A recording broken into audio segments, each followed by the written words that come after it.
गायत्री सोनी जी अपने आप को अनम्यूट करें।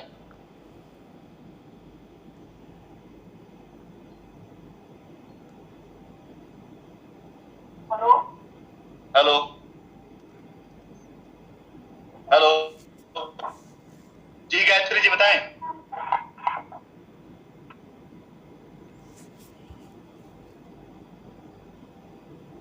गायत्री जी बोलिए। मुझे लगता है कि आपकी तरफ से नेटवर्क प्रॉब्लम है। मैं एफआईआर पे आता हूँ। इन्होंने एफआईआर लिखा हुआ है, कुछ उधर भी बात करूं। अच्छा, बहुत से एफआईआर वालों ने जो है लीगल लिख डाला उठाकर उधर जाने। सबसे पहले सिर्फ मात्र एक एफआईआर है। अनम्यूट करिए एफआईआर जिन्होंने लिखा है अपने नाम के आगे।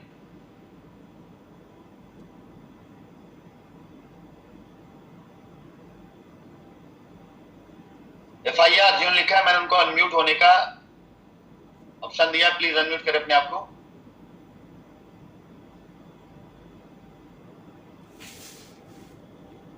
एफआईआर प्रयागराज कुशल कौशल जी।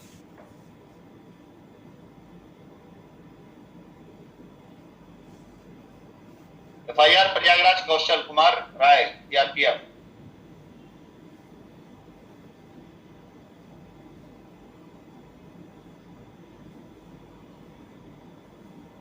लोग चालू करके सो गए हैं क्या? Legal FIR Gorakhpur. सर, सुना दे रहा है? आवाज आ रही है सर? अभी बोला आपने, अभी भी तुरंत अभी भी वाली सुनाई दे रही, इससे पहले बोला तो नहीं सुनाई दे रही होगी। अच्छा सर, एक्चुअली कैसे है सर कि मैंने पैराडाइज गार्डन में एक प्लाट ईएमआई पे बुक करवाया था, जिसका पहले सवाल जवाब दे। पहले सवाल, आपने एफआईआर कराई है? एफआईआर है सर। हाँ जी, आप बोलिए, ठीक बताइए। एफआईआर है तो मैं ये बोल रहा हूँ कि वो मेरी मदर के नाम से था। मेरी मदर अभी एक्सपायर हो गई लास्ट ईयर, तो अभी उसमें कैसे होगा सर? ईएमआई पेमेंट हो चुका है पूरा, उसमें कुछ कैश भी कंपनी में डाला गया है, और लास्ट जो रिसिप्ट मिला है कंपनी से उसमें एक ओटीएच का आपका एक प्रोग्राम आया था, जिसमें पीछे के जो है आपका पेमेंट पूरा हो चुका है ना? कहने का मतलब ये है यस माता जी स्वर्गवास हो गया है और अभी आप ये 40 साल कैसे में, यही कहना चाह रहे हैं ना? हाँ, मेरे साथ 2 प्लाट है माता जी के नाम से। कासियाना में भी है जिसका रजिस्ट्री हो गया है, उसका पोजीशन नहीं मिला है, 2017 में हुआ है सर। माता जी के नाम पे वो वाला भी है? वो भी माता जी के नाम से। आपने एफआईआर कर रखी दोनों? एफआईआर सर प्लाट के लिए नहीं है सर, वो हमारा उसमें लीगल में है सर, पीआईएल में।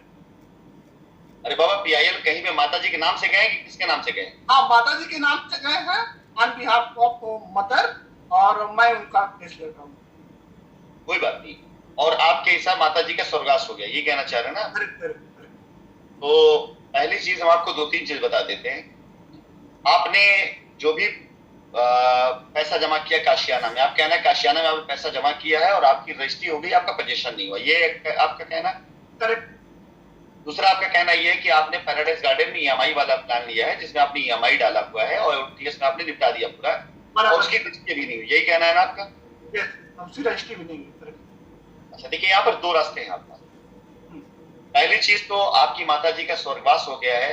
अगर आप इस प्रकार से लीगल में भी गए हैं, एक हलफनामा, एक एफिडेविट और एक मृत्यु प्रमाण पत्र भी आपको लगाना पड़ेगा उस केस की पैरवी के लिए। पहले तो मैं आपको ये बता दूं, ठीक है? क्योंकि आप जो है जानकारी अगर नहीं दे रहे हैं और जो कुछ भी क्लेम होगा खड़ा होगा आपकी माता जी के नाम पे होगा।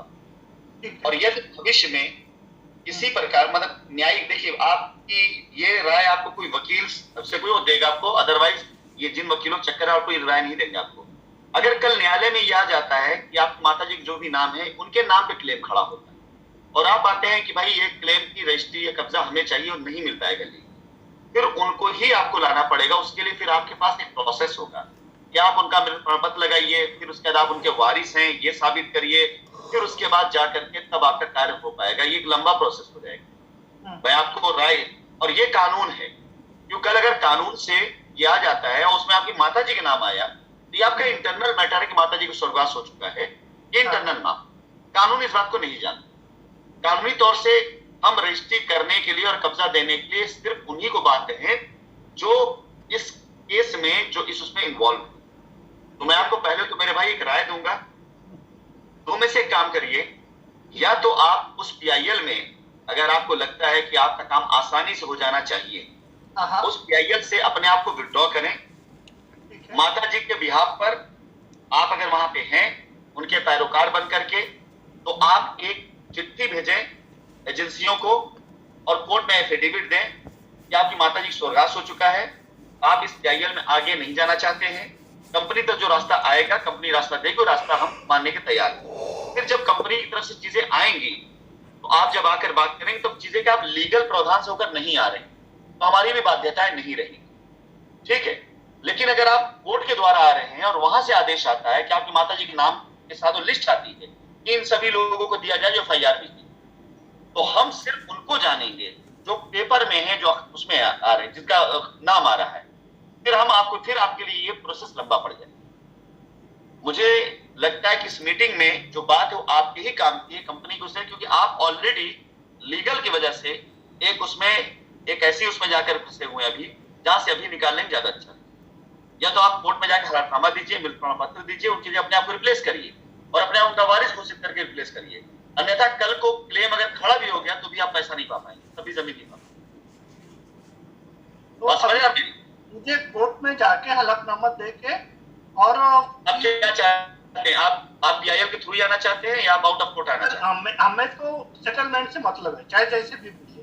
देखो, मैं किसी को आज की तारीख में ये प्रेरित नहीं करने वाला हूं कि आप, आपकी मर्जी हटना हटिए, नहीं मर्जी मत हटिए, में कोई फर्क नहीं पड़ता। हाँ, हट जाएंगे तो आपका रास्ता लीगल से होकर के नहीं आएगा, कहने मतलब ये, ठीक है। क्योंकि हम ऑलरेडी कह रहे हैं, हम क्लेम आपका मान रहे हैं, आप क्लेम होगा हम सामने बोलेंगे जी साहब इनका पैसा आया हुआ, ठीक है, डन होके कोई ऑन भी आप हो जाए। लेकिन अगर एक बार कोर्ट के द्वारा नाम आ गया माता जी का, तो हम उन्हीं को देने के बाद फिर आपके सामने एक प्रोसेस आएगा कि आप मृत्यु प्रमाण पत्र लगाइए, अपने आप को उनका नॉमिनी घोषित कराइए, आपके नाम वसीयत है कि नहीं है, ये सब कराइए। हम फिर वहां इंतजार करेंगे कहीं उनका क्लेमेंट कोई और ना खड़ा हो जाए। कल अगर आप कहेंगे मेरे नाम पे कर दीजिए, तो भी हम एक नोटिस इशू करेंगे जो लीगली बनता है कि कहीं ऐसा ना मैं आपके नाम पे करूं, आपको कोई भाई बहन कोई औरत खड़ा हो जाए कि जी हमारा भी अधिकार था, आपने कैसे मेरे माता का पैसा रजिस्टर के नाम कर दिया। ये सब कानूनी तौर तरीके पे छोड़ेंगे, हम जानते हैं, आप भी जानते होंगे मेरे ख्याल से। तो अगर आप निकल जाएंगे तो आपकी सुविधा है, नहीं निकलेंगे तो ये सारे प्रोसेस आपको पूरा करना। तो निकल मैं एक बात बता दूं सभी लोगों को, लीगल वालों के लिए समस्या पहले नहीं थी, न्यायालय के आदेश आने के बाद समस्या ज्यादा हुई। नहीं सर, मुझे जरा सा बताइए सर, यदि सपोज हम विड्रॉ भी करते हैं तो फिर हम मिले कहाँ पे, किससे संपर्क किया जाए? कि अभी किससे मिल रहे हैं आप? सर कोई नहीं है, आगे पीछे कोई नहीं है, बीच में ये श्रीवास्तव नहीं सर, पांडे करके थे। कौन पांडे? सर्वेश पांडे। सर्वेश या परवेश? सर्वेश।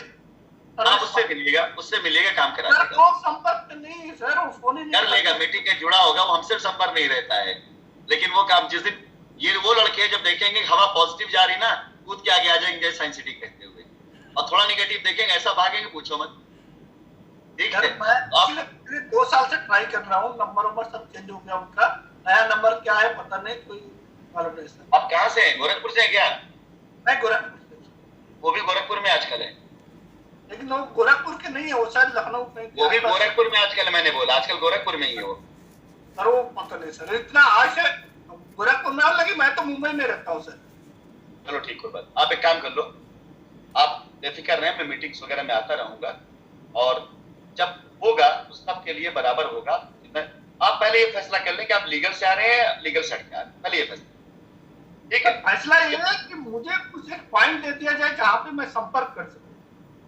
अभी कैसे है सर कि एक बिल्कुल मतलब पता नहीं है कि अभी सपोज हम जा आ रहे हैं, हमारे पास चलो ऐसा ना, आज की मीटिंग जब खत्म हो जाएगी तो एक संपर्क पॉइंट दिया जाएगा, मैंने पहले बोला भी है। लीगल में जो लोग नहीं जानते हैं कि लीगल के क्या आगे जाकर के उनके होंगे, कैसे उनको चैलेंजेस आएंगे, उनकी हेल्प के लिए हम एक लीगल पैनल खोलेंगे, ठीक है। आप सर मेल करिएगा, इस बात का हवाला देते हुए, रेफरेंस देते हुए हम एक वो करेंगे, ठीक है। और आपको रास्ता मिलेगा, निश्चित रहें, रास्ता मिलेगा। और जो लोग लीगल में गलती से चले गए हैं, जो चाहते हैं कि कंपनी उनकी हेल्प करे, वो कल को इस पछड़ों में ना फंसे, उनके लिए लीगल का एक हेल्प पैनल कंपनी जरूर है। अब तक आप लोग ऐसे आलतू फालतू जाहिल जैसे पढ़ लोगों चक्कर पढ़कर अपना समय बर्बाद कर लिए। हमारे कंपनी के सदस्य कोई भी हो, हमारा कस्टमर कोई भी हो, हमारा उद्देश्य देने का हमेशा था, आपका हक मारने का नहीं था। अगर आज मैं चाहूँ ना, जितनी गलतियां आप सब लोगों ने की ना लीगली जाकर के, उसके बिहार पर 10 साल तक ये मुकदमा खींचा जा सकता है, लेकिन कोई फायदा नहीं है।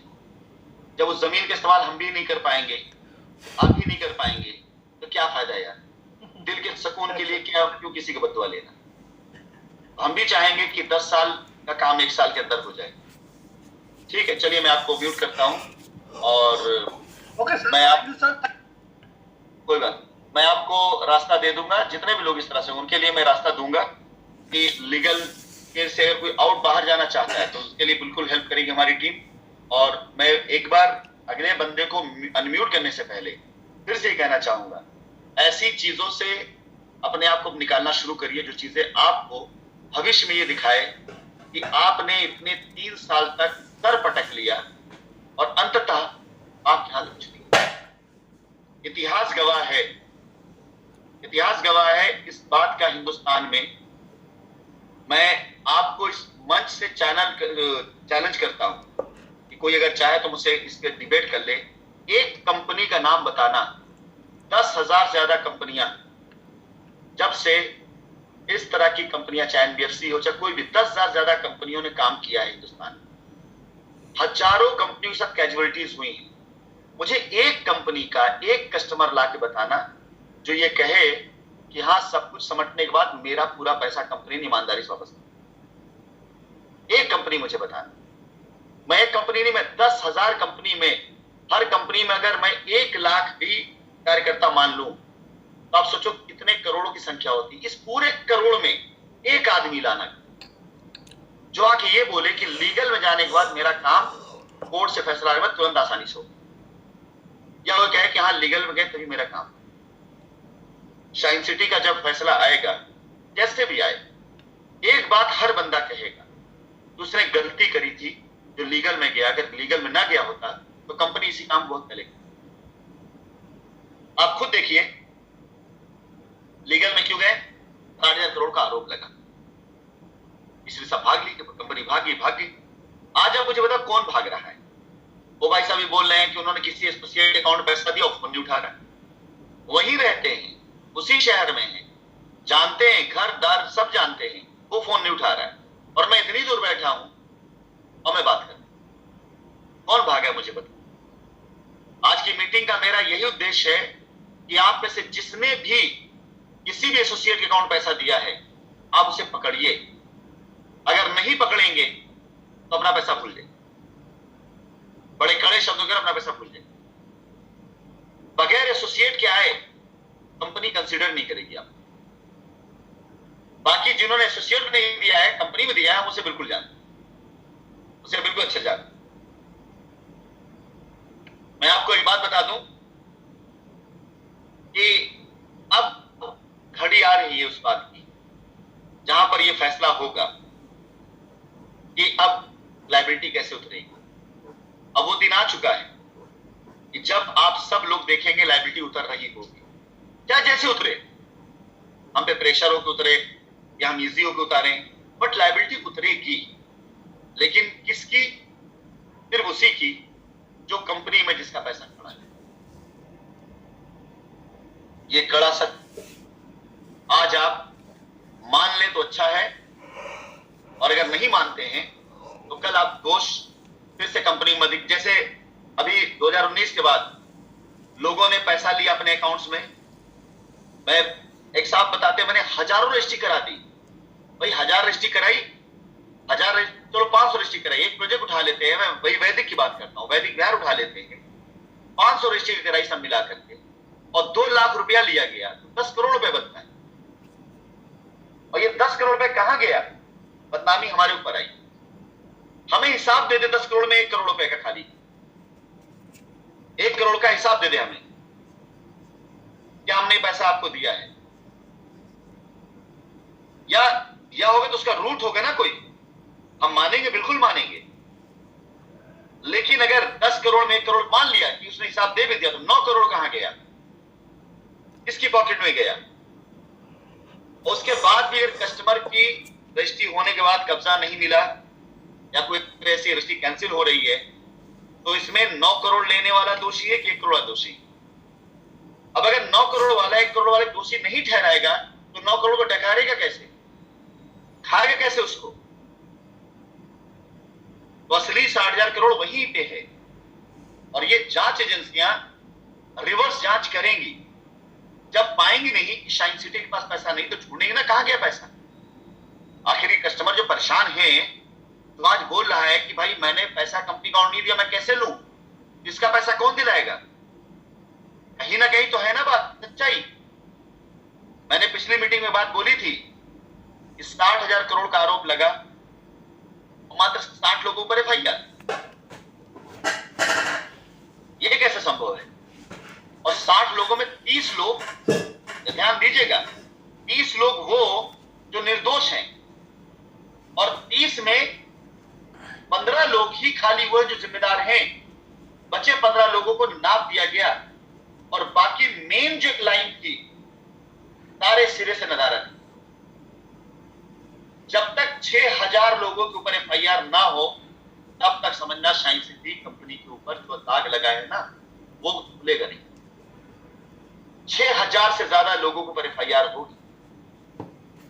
इतना बड़ा समूह भारत देश के कोने कोने में फैला हुआ और मात्र 60 लोग। कस्टमर परेशान, सुसाइड तक कर लिया कस्टमर ने, बगैर इलाज के मर गए लोग, लड़कियों की शादियां नहीं हुई, बच्चों की पढ़ाइयां छूट गई। तो क्या सिर्फ 60 लोग दोषी हैं? अखबार की खबर की सुर्खियां क्या सिर्फ 60 लोग दोषी हैं? नहीं, असली दोषी, सारे असली दोषी, सॉरी कुछ तो हैं, सारे असली दोषी भी चिन्हित नहीं हुए। अब चिन्हित, क्योंकि अब तक आरोप का दौर था। तो आरोप तो चाहे जिसको लगा, तो आरोप तो लोगों ने सीता जी पे लगा दिया, आरोप तो लोग राम जी पे लगा दिया। जांच होने के बाद आरोपी पता चलेगा ना। आरोप लगाना अलग बात है और आरोपी सिद्ध करना अलग बात है। अब वो दौर आ रहा है जहां पर आरोपित सारे जितने होंगे ना वो उनके ऊपर आरोप सिद्ध हो। और अगर ये जांच कहीं कमजोर पड़ी तो इस जांच की तेजी मैं करवाऊं। और मैं कई बार बोला हूं, भले मुझे आना पड़ जाए, मैं बख्शूंगा नहीं, मैं छोड़ूंगा नहीं। आप लोगों की दुआओं से, ऊपर वाले करम है, मैंने इतनी व्यवस्थाएं बना दी हैं कि मैं दुनिया के किसी भी कोने में रहूं, कहीं पे भी रहूं, मेरी कंपनी की लायबिलिटी उतरना, मेरे लोगों का काम होना बड़ा आसान है। मैं पिछले 6 महीनों से आने से पहले एक ही काम पे लगा था कि कुछ ऐसे लोगों को स्थापित करता चलूं जो मेरे पीछे, मेरे ना रहने पर कुछ कारोबार करके अपने आप को मजबूत करते चले, वो उसी पे कार्य कर।